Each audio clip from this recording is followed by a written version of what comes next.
Hello, everybody. It's Keroy here, author of Divine Soul Whispers.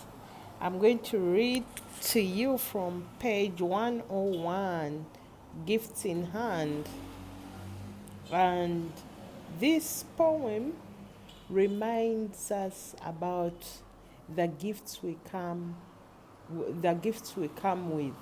There are certain things you're born with that either they came from past lifetimes, via inheritance, whatever where you got them, they're just there. Sometimes they need a little nurturing, a little shaping up, but they are there. And we have to remember that in those gifts there is embedded everything we shall need to have a fulfilled life. So I encourage you to, um, nurture the gifts you have, whatever they are. They will serve you really well, at least during this lifetime. So, reading to you Gifts in Hand, I came with my gifts as a shooting star. I landed on planet Earth with forgetfulness at the core, with imprints of gifts unfathomable, with puzzle pieces to find my way. Faith, trust, and belief were the essence. Ignorance was bliss for a time, but I came with my gifts. The package was clever embedded in my soul. I came with, I, but I came with my gifts. Unpacking one by one, some gifts made sense, others didn't. Some gifts seemed misplaced.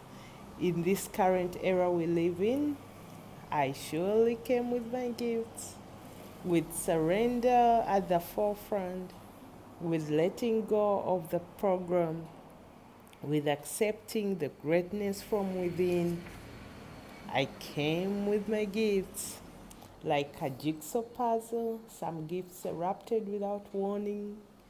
My mind wanted to reject them, but my heart said otherwise. This is the path, follow it. This is where you placed your treasures, follow boldly. You will know what to do at all times. Stay in your heart. You have the signs and wonders. Guides and spirit are guiding my path. Stay firm. I surely came with my gifts. Unwrapping this package with no human sense of understanding, only the remembrance of who I am. I came with my gifts to love and to hold what is true for me, to shine and never grow dim. I came with my gifts. I hope this poem blesses you. You too came with your gifts. Unwrap them, share them, use them. In them is all the fulfillment you'll ever need on this planet Earth. Don't shy away, however unique. Don't shy away from them. As always, it's Keroy. I'll talk to you soon.